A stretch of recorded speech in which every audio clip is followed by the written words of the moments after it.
Ladies and gentlemen, welcome to the Kim Barrett Show. I am your host, Kim Barrett, and on today's episode, we are joined by Mr. Matt Ryder, CEO of Sales Snipers. If you're someone who's wanting to be growing your sales, improving your sales skills, this is the episode for you. You will not want to miss it. Matt goes into a couple of different strategies and tactics, some key metrics. So if you're a business owner wanting to grow a sales team, we've got you covered there as well. And of course, if we can ever help you with your marketing, just head over to our Facebook group, www.joinmygroup.com.au, where we have everything you need and more. But until then, let's jump into the show.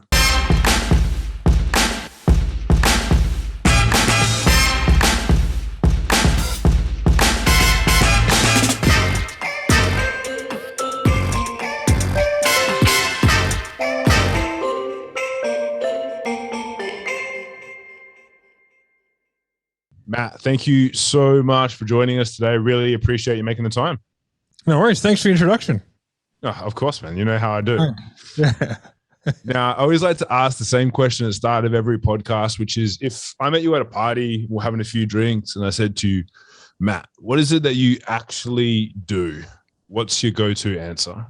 We know how some business owners, maybe they struggle, I guess, to kind of connect that whole sales and marketing piece. So what I do is I kind of, I guess, help them, take the burden of responsibility from that sales process off so they can focus on their true area of genius. Nice. I like that. It's almost like you're in sales. That was pretty smooth. It's almost like I've written that out.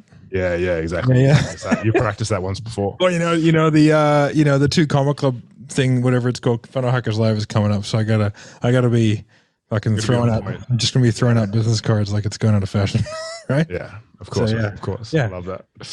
Easy. And so, how did you get into that? Because obviously, a lot of people I've got to assume that most young kids, when they're in school, don't go, when I grow up, I want to be a salesman.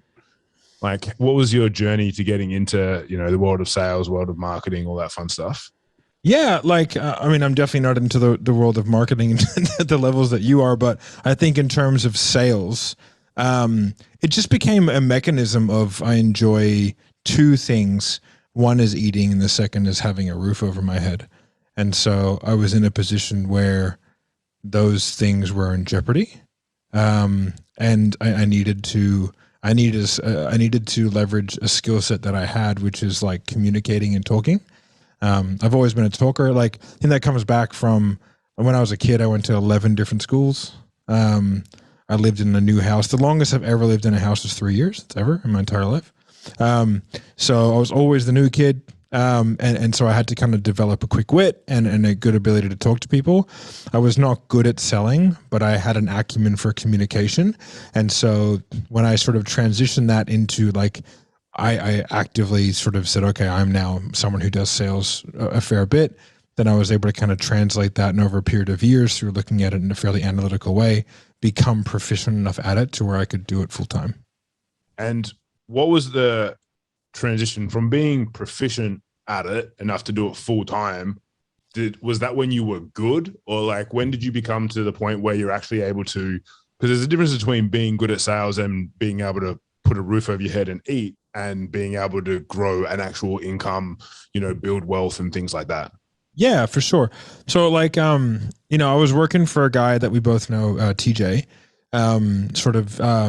selling gym memberships. And that's a really, really great grounding in sales, because it's high volume, highly emotional, low ticket. So there's little pressure to close every individual deal. Whereas if you're closing a business coaching package and it's $30,000 or $10,000, whatever, but it costs $400 to get the person on that call, that's a lot of money. So if you close 1 in 5, that's $2,000, plus you have the audacity of demanding 20% comms, and do you know what I mean? And then from there, okay, that's another 1,000. So now it's $3,000 to get that person to buy, and you're only making 5, take away tax. You're not making any money, right? So you have to be really proficient. So it's a very high stress kind of environment when you're walking into that. And I think that's why a lot of people don't do well in the beginning, because they're starting there. But I had the lucky, I accidentally became the sales guy for that business because no one else was doing it. And so I sort of went, well, I'll just do it. Right. So got the opportunity, and I was dialing leads. And if you would have asked me at that time if I was a salesperson, I would have said no. I would have said I'm a trainer, but I was literally calling leads 8 hours a day, 5 days a week. That's all I did. And so from there, I sort of realized at the end of it, oh, I'm a sales guy.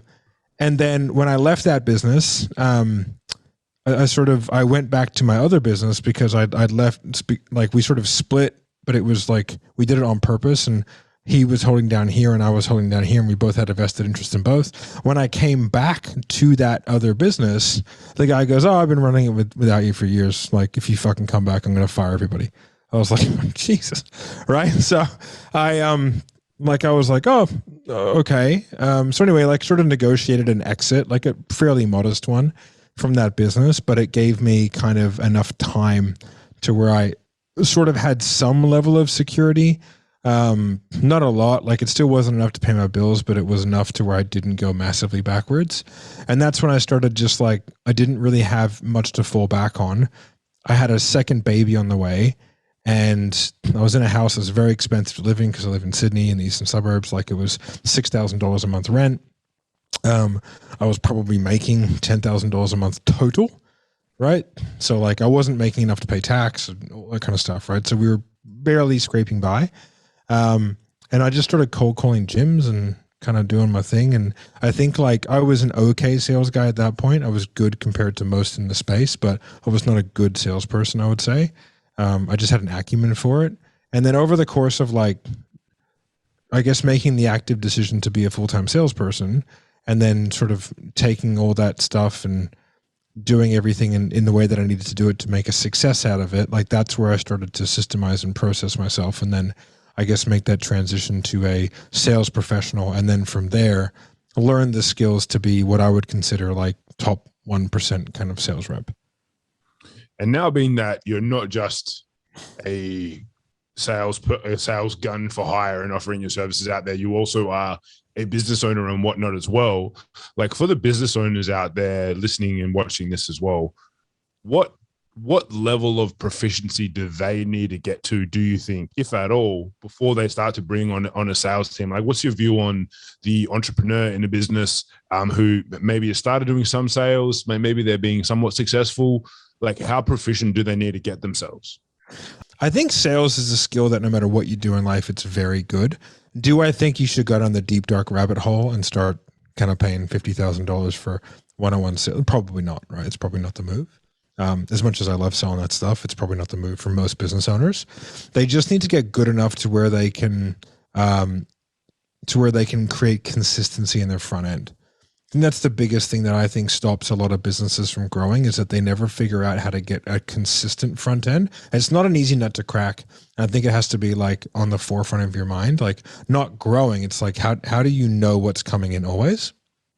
And then from there, you can start to make decisions to grow the business. But it's like most businesses, they hit an inflection point where they're doing the marketing, the sales, and the delivery, and the admin and the finances. And so it's like you need to make a decision as to what you're going to hand off and when, and at what parts you do that. So like for me, the last thing I handed off was sales. Because I'm good at it, like, you know, for you, if you were to go back, the last thing you would stop is doing the marketing. Like that'd be like, you know, I mean, that would be ridiculous. So, so it's like hand off small things, and then you'll hit a point where hopefully you've handed off some of the admin, and some of the finance stuff with people who actually know what they're doing in that space. And then you'll hit a point where it's like delivery, sales, marketing. And those are the three things. And this is very much coaching and consulting space, but I think that's probably an agency space, which is, I think, where most of the people who are in this realm are. And that's where I am and where you are. And so that's when you go, if I want to be the sales guy, then I can go hard in the paint sales, but it means I can't be the delivery guy. Right? You can't really do both effectively, especially not at scale. So it's just like, if you plan on going the sales route, then be a savage salesperson. If you plan on like outsourcing that, then get it to a point where you're consistent. There's somewhat of a system, and knowing that that person's only going to be able to ever replicate maybe 60% of what you could do. Because even a good sales guy, it's difficult to replicate what the business owner did, because it's a different process entirely. It's almost like you might as well not give them sales recordings and a script, because what you're able to do versus what a sales rep is able to do when you're the guy on camera is chalk and cheese. And with that as well, obviously, as you mentioned, like finding the next person to come on and help you with sales. I've seen a lot of people struggle with this, like getting that next person on. And as you say, obviously there's expectation management around what they're going to be able to suffice. But being that now you've grown some pretty big teams in the world of sales, and because you guys obviously sell your own stuff, you do services where you do it for people, all that fun stuff. Why do you think some people struggle to find salespeople? Are they just not putting them through the right sort of training, or where do you think the big fall down is for most businesses? I think, like, to be honest, it's lack of patience and unrealistic expectations. That's why, like, I recommend, it depends on the level of business, right? But if there's someone who's a proven element who's in there, like, let's say it's you, the business owner, then you shouldn't stop selling when you bring on a sales guy. Right. And you should have a gradual buildup where that person has an opportunity to fail without dramatic consequences. Right. And so I think what's wrong is when you go, here's the sales. And because everyone hates doing sales. Right. So they want to hand it over. So they do it in an unrealistic fashion. And it's not common that you can get a salesperson that can just come in and start selling straight away. I have maybe 3 guys that can do that in the whole company of all the 100 sales reps that I have that I know can walk in and immediately sell. And they're unicorns. Like, it's me, Marco, Anthony, and Jeff, right? Are probably the 3 guys, or Yash as well, probably. So 5, right? Are guys that I know, no matter where I put them, they'll figure it out in probably 4 or 5 calls, and then they'll start making sales, right? But those are like, I call them unicorn reps, and they're very difficult to replicate. And if your business has one and you don't identify it, you're kind of screwed because you'll think your marketing is way better than what it is, right? Which is a real problem. So I think it's like they bring on salespeople too quickly. They try and do it. Like, I don't own like a recruiting company, but like, if I would probably recommend going to a recruiter, because like, you'll have an element of like, there should be some sort of guarantee behind it. Like, okay, like this is a product that you're buying, you know, it's a person, but you're sort of buying a product and it will come with a certain level of like guarantee. Like, we do some placement, but we don't do a lot of it because we have our own accounts. But like having something like that where there's a system they can plug into, and then make sure that there's a methodology behind the sales, and don't pigeonhole. Like, the salesperson should have a methodology, right? But like, you can't force your guy to sell in a particular way, right? Like I'm obviously very NEPQ based, Jeremy Miner stuff. That's how I like to sell. But like, if someone came in and they were killing it and they were using like Thor's style or whatever it was, like, I'd be like, oh, you're killing it. Like, why would I stop you from doing that? But there seems to be, from what I've seen, because I deal with a lot of sales reps, like, they get pigeonholed into a very particular way of selling because they think that this is how you sell this account. And it's like, well, no, that's how those people have sold the account. But there's sort of different ways to skin the cat. And every individual, like, for example, like someone like me and you, let's say we use like Gulliver's style, phenomenal for someone like me and you. We can alpha and slap. Like, wah, bah, bah, bah, bah, bah, bah, bah, right? Just stay in the cage and just rumble with people, and I find it fun, right? But if you take like a 21-year-old sort of more calm, like smaller, you know, physically and emotionally kind of smaller human being, they just won't pull it off, and they'll come off like an idiot, and it just won't play, right? So getting them to sell that way is kind of silly. So you kind of have to allow the person to develop a style, and then, like, you know, have an underlying methodology, but kind of allow them to like give them the time and the space to, and the respect to be able to kind of go and take that and grow with it. But that takes time, you know what I mean? And a lot of business owners, like, they're just in a hurry.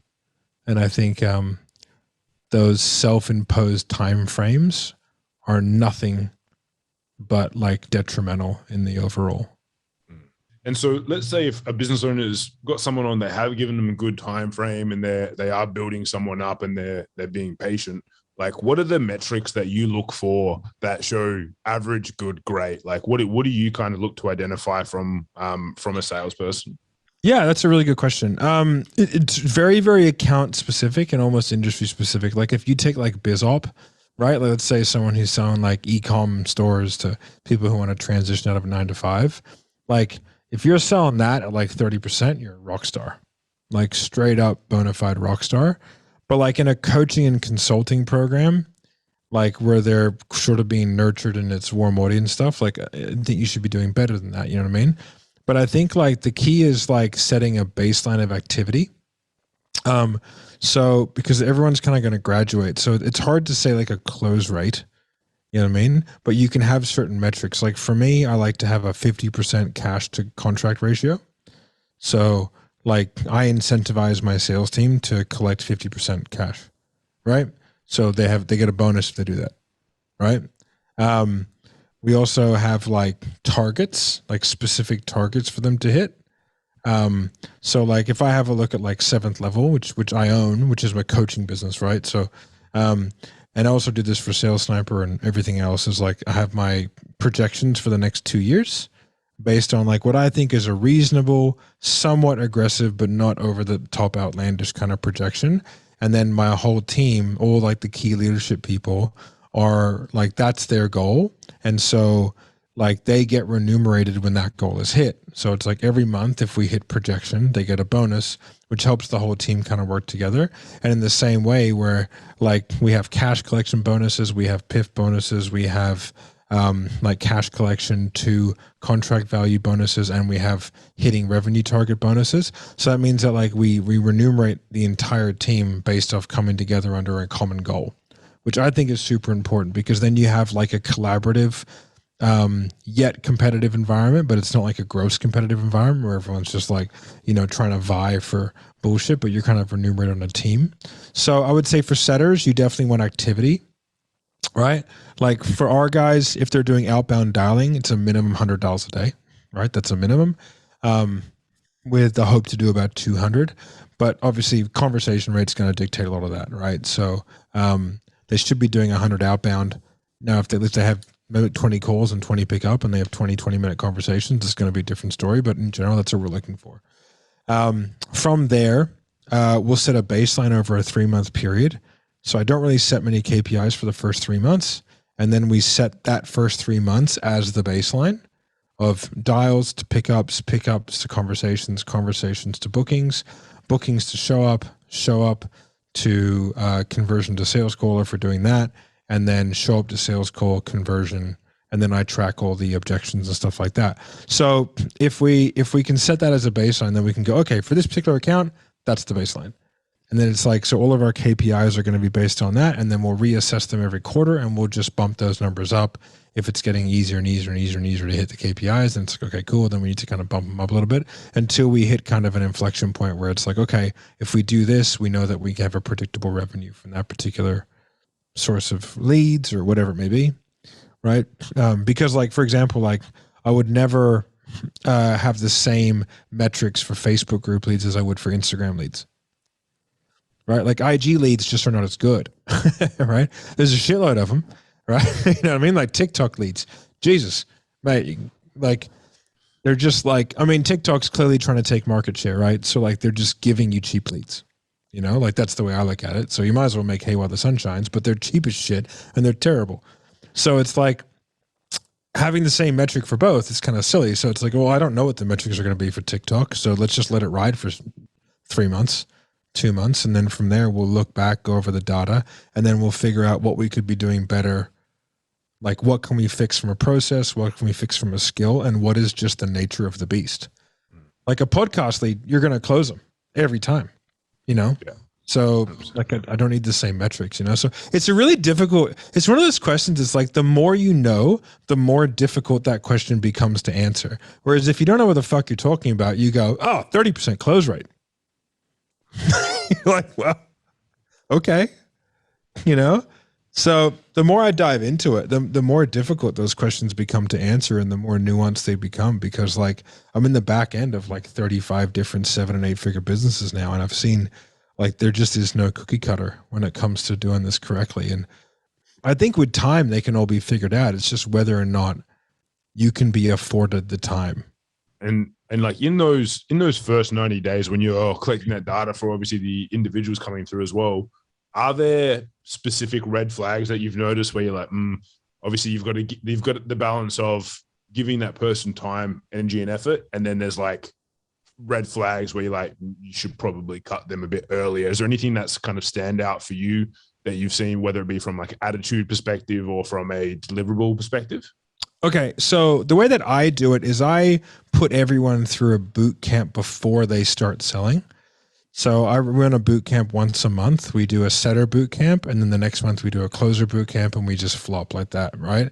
They pay like $1,000, so I have like a barrier to entry to even apply to work on one of our accounts, right? And we've just been able to do that because we can do that. So not that it's super replicatable, but it used to be free. So we have like a 4-week period where like they go through and we set targets for them. I recommend everyone do like an audition period, right? Where there's no base, then you have them like generate their own. Like here's a list, right? Go through outbound, dial, book calls. I don't expect you to create much, but I expect you to give it a red hot crack, right? And anyone who says like, it's like, well, fucking beat it. Do you know what I mean? Unless you've gone after them specifically because you know they're a savage, then it's a different story, right? But like, so I'll just set activity goals and I'll be like, hey, here's a list of leads, just go for it. You know what I mean? And then like they're batting cleanup, they're doing follow-ups, they're just doing activity-based stuff because like I want to see who wants to be there, you know? And so I'll do that, and then I have a cultural interview as well, right? So we have someone at the company who is specifically around hiring culture and sort of like a team dad, you know what I mean? Someone who actually is my dad, right? So his full-time job is to keep these kids on the rails. You know what I mean? But he really understands kind of what the business is and what it isn't. And he has obviously my best interest at heart. So like he has sort of an interview with people and then he just goes, hey, this is my thoughts on them, and sort of does a bit of a write-up. And you can have anyone in your organization do that. You can do it yourself and just have like hey, where do you want to be in 1 year, 3 years, 5 years? Like, what are your skill sets? What are your gaps? Like, what do you want to get out of this relationship besides just money? Like, what are your goals? What are your ethics? Like, you know what I mean? Like, and you can just kind of get a feel as to whether or not they're a good fit. And you can find someone who's a great salesperson, but if they're not a good fit, there's probably not much point bringing them on. You're better off getting someone who has a baseline skill set, has the correct attitude, and is a cultural fit, because that is someone who can be in your business like long term. You know, and then once you find a good place for them, then, you know, you just work with them and hopefully you can get them better and better and better. And, you know, it's a really good relationship. Like if you have a look at like, say someone like a Dan Bolton, you know, he has a great sales guy called Dallas. He's in, the reason why I know him is because he's in our training. Do you know what I mean? He was pretty average to begin with. I'm not sure if he watches this podcast, but he's a great guy, really put the effort in. Dan put him into Inner Circle, and then we trained him. And like through the law of attrition, the dude just became really good. And, you know, once you've been on an offer for 6 or 8 months and you're getting trained and you have someone who believes in you and you're given the runway, like you can become really good at selling it. Yeah, that makes a lot of sense. Yeah. And now, Matt, I could probably sit here and talk to you about sales and business and fun stuff all day, but I do want to make sure I stay on time here. So as we get towards the end of our time here together, I always like to ask the same question, which is, what's the question which I didn't ask you that I should have? Oh, I don't know. I guess it depends. It's going to be like most valuable for your guys. Like over the last couple of years, I've managed to grow some businesses and do some things. And I would say, I think people probably have a misconception as to like what people see like the sales skill as like the core reason for it. But it's definitely not, right?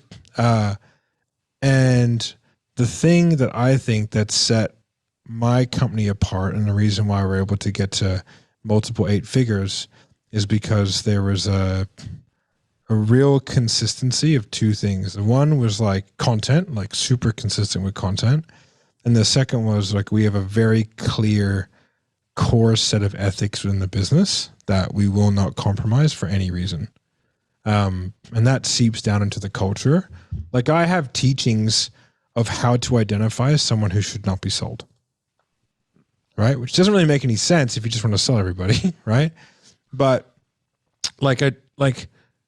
I've learned some styles in the past of selling where it's like, just fucking sell everyone. It's like, oh, it's great. And just like, if they don't buy, they're a fucking idiot and they're, this and this and this. It's like, okay, well, first of all, like I've been broke, right? So I've been in a position where like I would have done nearly anything to do so, but I'm not going to take food out of my kids' mouths. You know what I mean? That's just crazy towns. So I think having a level of empathy for someone's position allows you to then farm them long-term and then create a great relationship and get referrals and stuff like that. But I think like having a real key, like ethical driver for your business as to how you want your business to be perceived on the outside and how you conduct yourself on the inside. I think that's really important to having a really great culture. And all the businesses that I've seen that really grow and take off, and they all have phenomenal cultures. Well, that stay anyway. There's some flashes in the pan that just kind of come in and out over the course of a couple of years. But I think like, that's a really key part. So I would say the question would be like, what is a key driver behind business that isn't sales and marketing? And I would say it's like ethics and like a really good culture where everyone can kind of get behind it and everyone is like sort of driven by the same North Star. Beautiful. I don't see that in many businesses. So. Yeah. Amazing. And now, Matt, for anyone that's listened to this and they've said, look, I like the cut of this guy's jib. I want to find out more about what he's up to. Where's the best place for people to go and connect with you online? Instagram, real Matt Ryder. No underscores. There are a bunch of fake ones selling crypto and Forex scams. And then just me on Facebook. And then you can go to salessniper.net and, or you can just say my name into your phone and I'm sure that Google will figure it out. Just say my name near TikTok and I'm sure. Yeah. You'll get all these shirtless Matt videos. Yeah, guaranteed. Yeah, you pay a lot for those. Yeah.